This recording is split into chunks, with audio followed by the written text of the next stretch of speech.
Joining us now is Sergey Kharitonov and his translator, Mike. Hello, Sergey. How you doing? Good.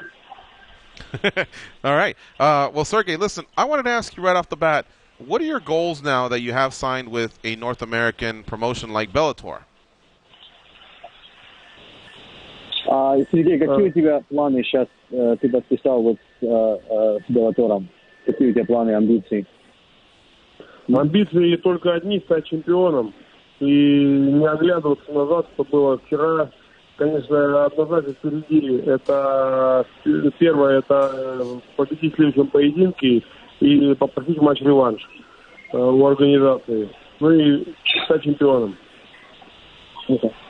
So his immediate goals are to beat Chase Gormley, ask for a rematch against Javier Ayala, and long term to get a belt. He wants to be a champion.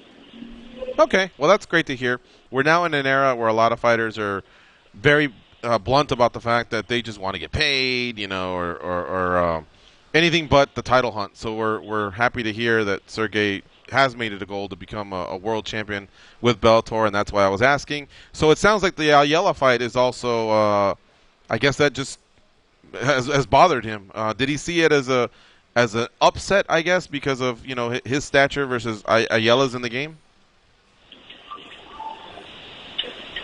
Ну, очевидно, что Хави Аяла бой тебе очень как бы разочаровал. Ну, не разочаровал, даже больше как раздражает.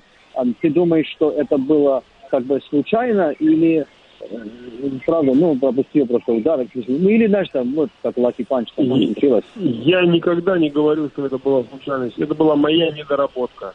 Однозначно, я к следующему году подойду в максимально лучшей форме и сделаю все для победы. I would never say an upset. I don't believe in upsets. I don't believe in lucky punches. I believe that it was my mistake and he capitalized on it. So I don't want to take that away from him, but I will prepare for him, and I would like to have a rematch. Yeah, much respect. I love that answer. All right. Sergey Kharitonov, our guest here on MMA Junkie Radio. He fights Chase Gormley March 31st at Bellator 175. All right, I'm going to pass it to my co-host, Goz.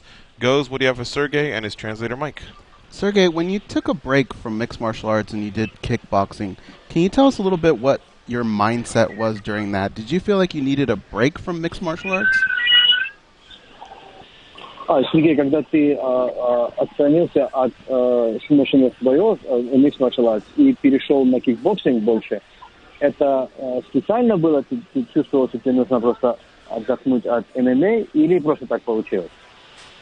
Нет, я никогда не отходил от ММА, я выступал и там, бой проводил по кикбоксингу, бой проводил по ММА. То есть я тренировался вместе, тренировал и борьбу, и столько, так что считаю, что ударные виды спорта только дали мне плюс для ММА. Самое главное для меня это ММА. Yeah. So he doesn't really feel like he stepped away from MMA. He was doing both, and he was training in both. He felt like, you know, training and fighting in kickboxing only helped his MMA stand-up game. So he doesn't feel like he stepped away from it. And no, he doesn't need a break from MMA.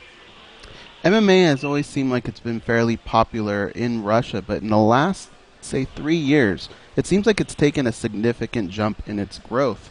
Is there anything that he feels that he can attribute that growth to? В России смешанные единоборства всегда были как бы так популярны, но очень такие, в смысле,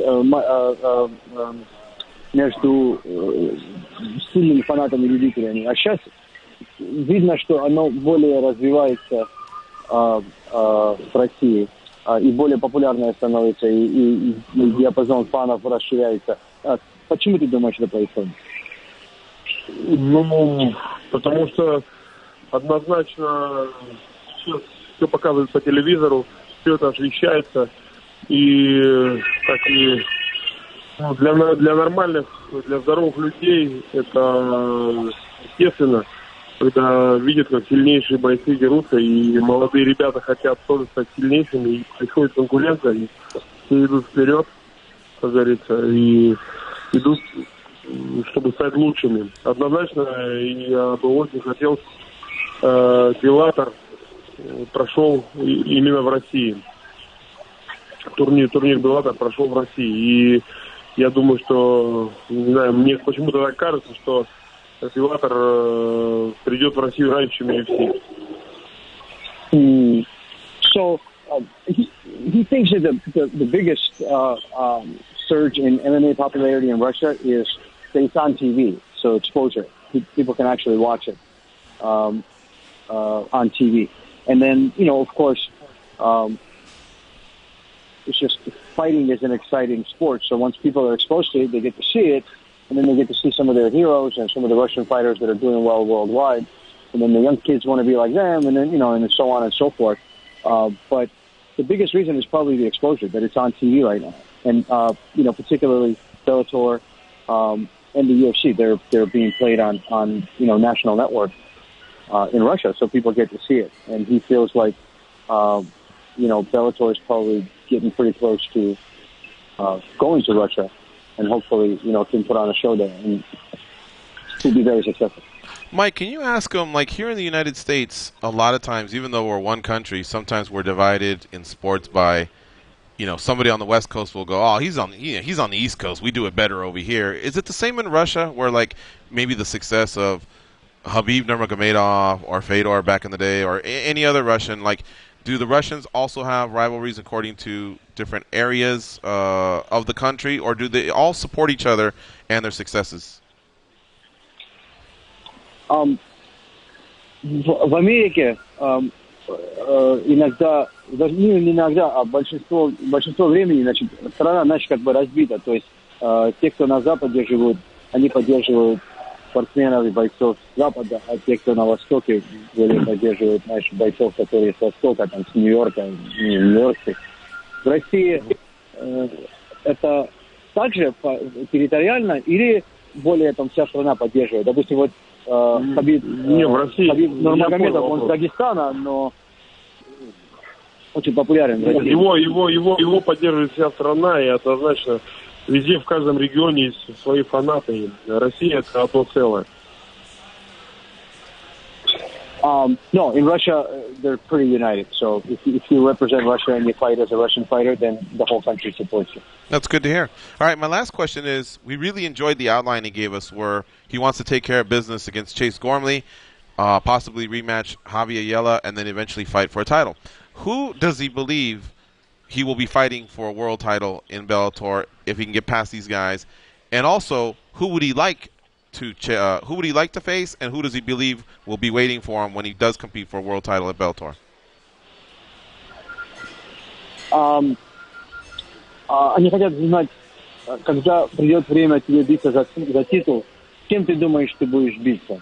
То есть, кто ты думаешь будет твой соперник? Честно говоря, это очень... Так как титул сейчас... Это непростой вопрос сейчас, и повторяю, да, что первая для меня задача это сегодняшний поединок, да. Однозначно я попрошу организацию, хочу попросить матч-реванш с Аялой. Ну, а дальше все может так поменяться кардинально. И сегодня один претендент, завтра другой.